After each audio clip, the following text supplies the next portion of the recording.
In this season of Unpacked with Relebogile Mabotja, there were tears. I was hoping my father could come to find me.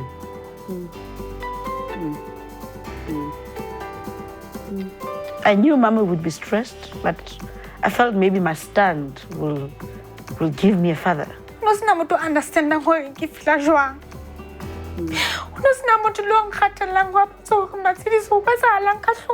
Shocking moments. In many cases, wives are nagging, wives are... So your husband or your partner needs a stress reliever. So I'm the stress reliever. He came to the same spaza shop. So when he saw Lindo, he just went inside and he pulled the knife out and started stabbing him. And many laughs too. Like 6 foot compared to it doesn't need like 6 men. Yes. You know what I mean? Yes. 2 guys on the shoulder. Final resting place. The kids section. Oh my God. But when I swear, but anyway. Stay with us as we travel through the season.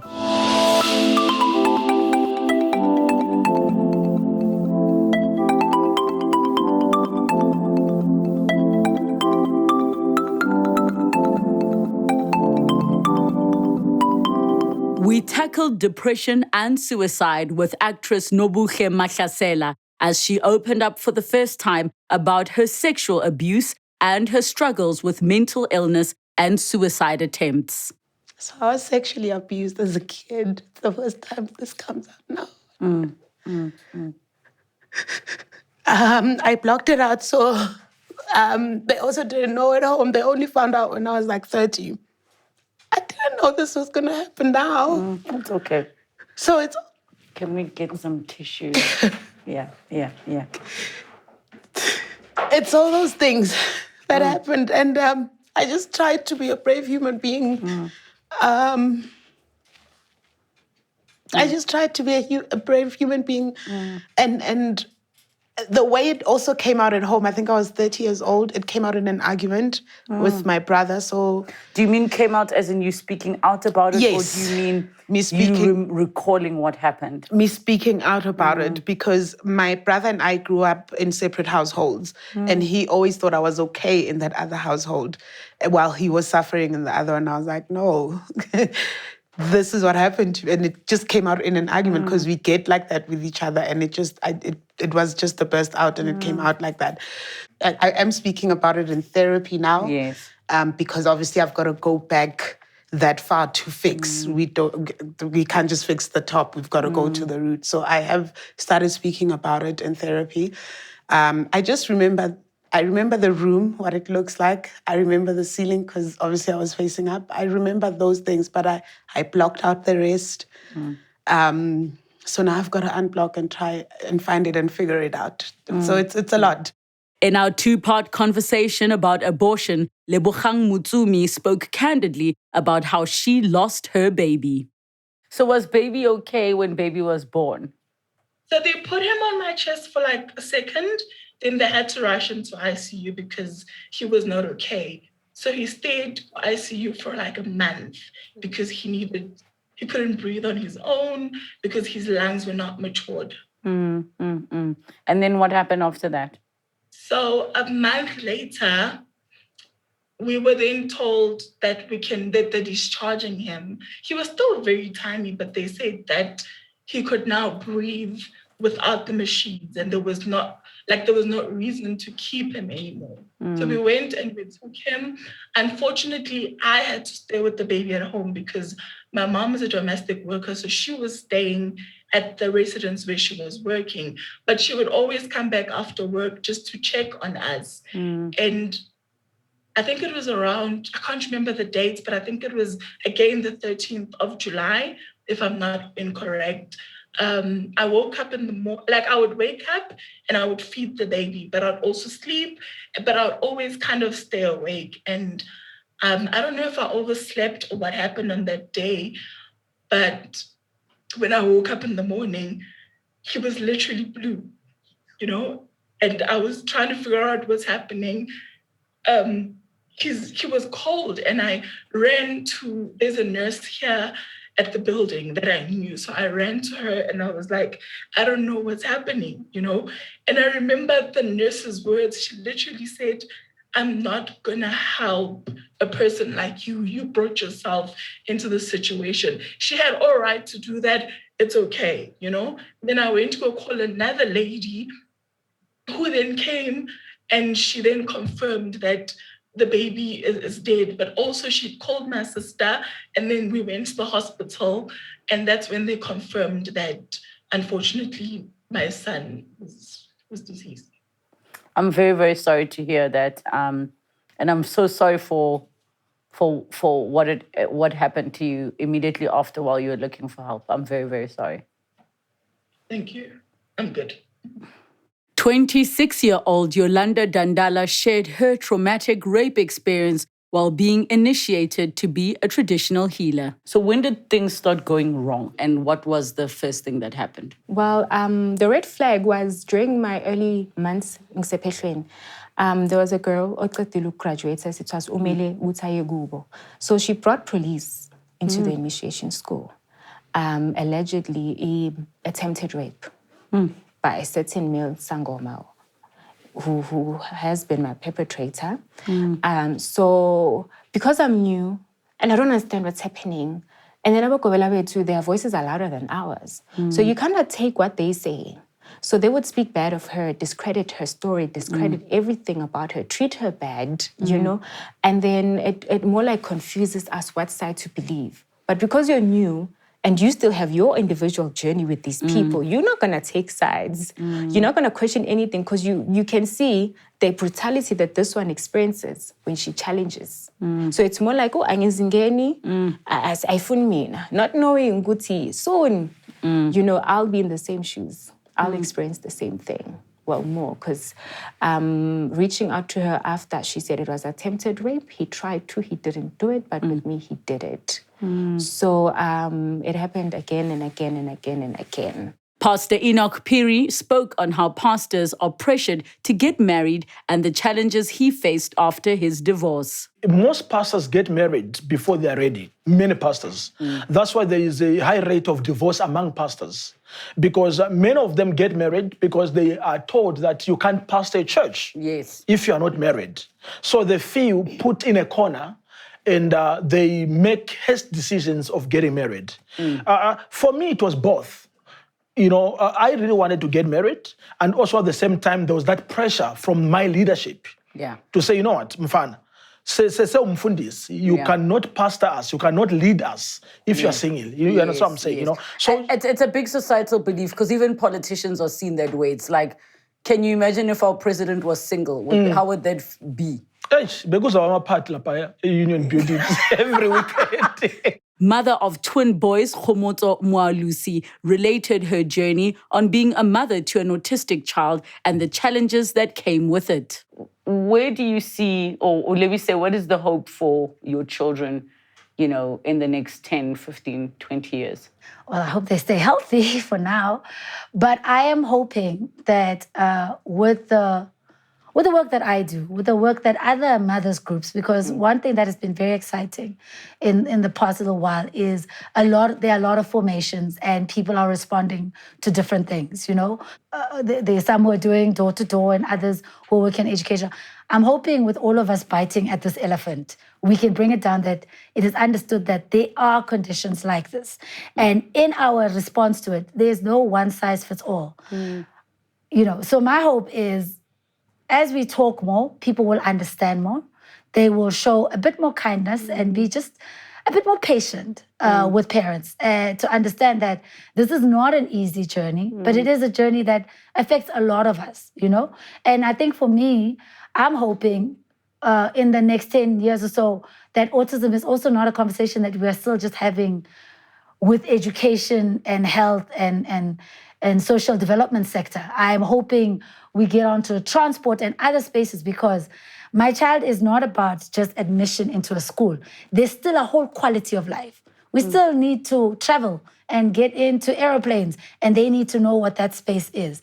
We need to get into a mall where perhaps we can talk about having, you know, like in some countries they have like autism hours or whatever, where the sounds are taken down a little bit so that the space is more inclusive. If we can have like a corner, even at one table in one restaurant where they make sure that the space is accommodative to people of different needs. Sex worker Constance Mate shared some of the challenges and issues facing sex workers in South Africa today. From your side, Constance, I mean, did you have somebody that actually mentored you in the space, or did you have to figure it out for yourself? Because you've been in the industry for over a decade. Yeah, over a decade. I almost forgot. How many years? Decade. It's 15. I think by the middle of this year, I'll be turning 16 years in the industry. Did you have somebody that actually guided you to say, don't do this, or did you just figure it out for yourself? No, I had someone who did guided me. So I want to say it wasn't like he guided me, it was my colleague I was working with.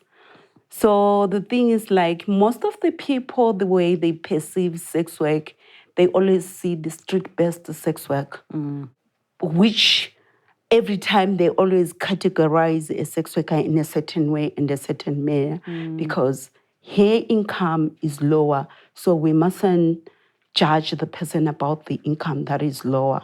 And then we categorize everyone, or we just look at like everyone is getting that lower income. So that's why they always see the sex work industry like it doesn't have income at all.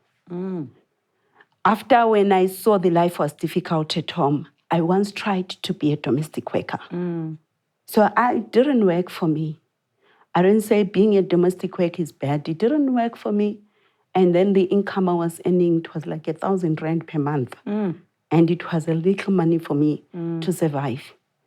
Because when I was raped by my stepfather, I end up with the 2 kids. So I'm a mother of 2. So now that income, it wasn't enough for us, for 3 people. So I decided to do something better. So I found sex work, it was a better. Zizobilene opened up about how she suffered rape at the hands of her own father after she moved in with him. So it was close to the evening, and so my stepmother has left with the baby, and we're just sitting watching TV on top of the bed, my dad and I, and just all of a sudden he just asked me to sit on top of him, and when I did, he took my panties off and he was already naked under the blankets, and he just penetrated me and immediately turned me underside him, and he continued with his act of raping me. While this was taking place, were you aware, and I'm keeping in mind you were 7 years old at the time? Yes. Were you aware that what he was doing was wrong, or your mind was still confused? I was confused, but I was not aware what was happening was wrong. I was not aware. So then in that time, I mean, when he was done with the act of raping you, did he say anything to you to explain or to anything? Because at that time you're a child. No, he didn't say anything.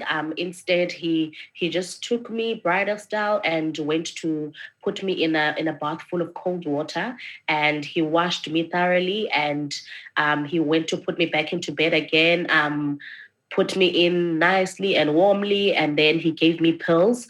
And then the following morning, I wanted to go play, but I was in so much pain, and he asked that let's wait for the pain to subside. And he was busy giving me treatment like painkillers and all of that, so that there's no more pain, and life just continued like that. Tembi Cleary, aka Barge Brazil, spoke on her love of being plastic and the number of plastic surgeries she has done and still plans to do. What is Barbie for those that don't know? Because obviously... A doll. A doll. Skinny. Yes. Plastic. Yes. Yeah, I'm plastic as hell.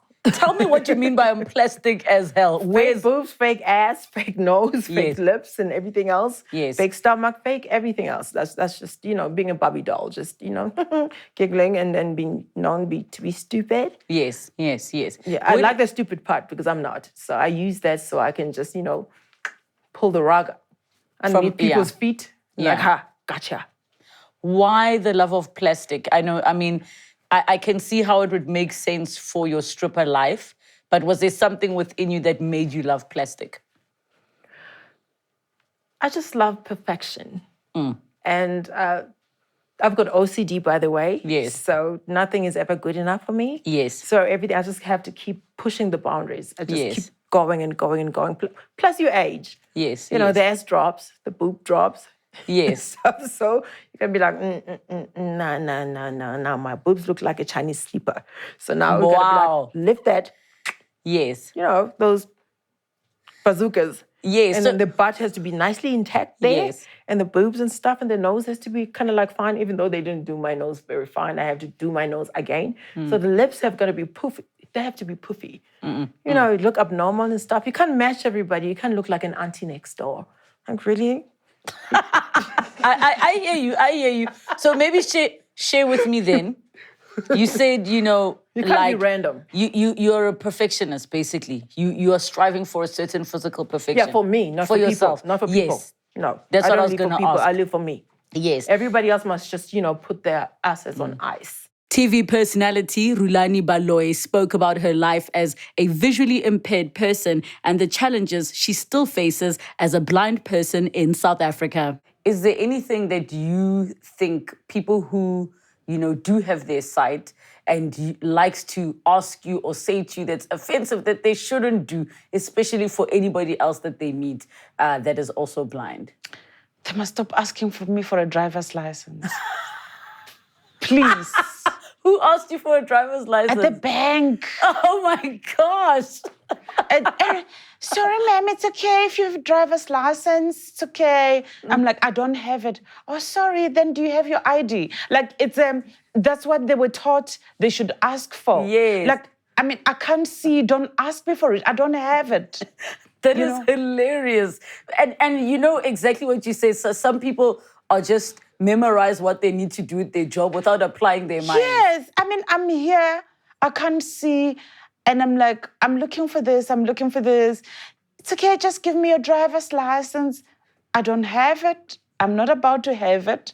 And I don't think I'll ever have it. So don't ever ask me. People still ask me for it. I cannot believe that and people ask you for that. Yes. Actor Themba Ntuli shared with us how he actually found out that he has a growth hormone deficiency. When a person meets you immediately, they might get confused about how old you are. They might get confused about a couple of things. So from your perspective, I mean, I've read an article that spoke about the fact that a doctor noticed quite recently that you had a deficiency of a growth hormone. Explain it to me. I'm joking. And So I just love cracking jokes at myself. But you know, I think it's always such an interesting thing that when I get to meet a lot of different people. Although because of my time in television, a lot of them have gotten to kind of know but they can't really tell exactly how old is this guy. And so the whole doctor interview actually happened when I was around 24, 25. Rona, you know, in black communities, there ain't no specialists. GP fella, like GP, you try everything. I'm short, please. You know, there's no official diagnosis no, dude. Actually, this is the condition. So it's something that that got found out so late in my life when I'd done so much work internally that it didn't matter externally. So by the time, very shortly, when the doctor diagnosed me, looked at my ring finger, looked at the bone pellets in between your fingers, and then, but he was interested simply because, Hakiara, I was about to do a film. So we have to do general checkups. I get there, I'm like, no, greater checkup is like, Mr. Ntuli, yes. Are you 25? Yeah, but I ain't born now. And he's like, seriously? I'm like, yeah. He's like, you know what? Okay, after we've done this check, can I take you to like an endocrinologist? I'm like, what's that? It's like, no, okay, moto checkang like your growth spurt, whether you're growing and it's always better to catch it on time. Like when you're younger, like Yes. I would say around your 10, your 7s, like how you go primary, when you can Yes. still do something about it. But also those injections don't come cheap. Musicians Ishmael and Jackie Coppeed also came to the party with never-before-heard stories as members of music groups. At what point did it stop being nice and fun? Because at some point, it's about business. You mean the Prophets of the City, like you touring now, Gumnandi. Yeah, I think with Prophets of the City, for me, it was not even a matter of like, okay, we're no longer together. It just things started drifting. You know what I mean? I started doing more my solo vibes where, some of the tracks were starting to blow up. So the attention was kind of like... So, no Sinzeng group. Not no. You know, they always say, oh, you're the one. They're always looking for the member who broke the group up. Not even Hoisenya. It's just not Hoisenya. It's just like people start doing... There are other things. Yeah. Which is understandable. Jackie, from your side, I mean, what were some of the dramas that happened outside of people being in your ears? Were there any dramas that happened within the group? I mean, you guys were huge. Yeah, there was drama, but we'd soon get over it, There was little incidents that were petty. Yes. Some things are just petty, and you're like, okay, no, that was actually a dumbass move. I shouldn't have done that, or I shouldn't have, I also had my moments of, I'll see if I want to pitch. I'll think about it, I've also had one of those, but I pitch and I'm there because, for the greater good. Making the show comes with its fair share of mistakes and light moments. We got this. Many people have extremely strong feelings when it comes to this little. But I know where I am. Lies!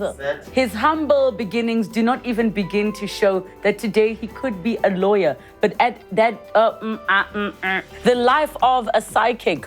Obviously, no, sorry, that's not the word I was looking for. Not obviously. Obviously, but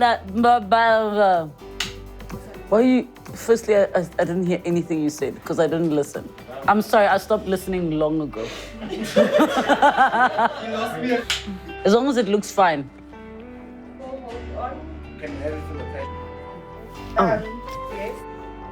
And I keep losing my train of thought.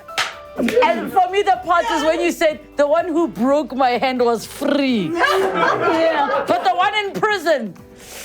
Hi.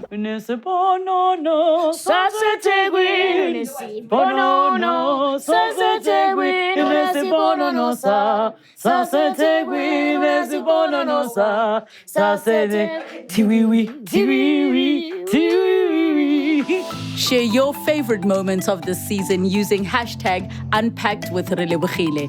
And if you have a story to share, drop us an email, info@unpackedshow.co.za. Subscribe for the uncut version of this story.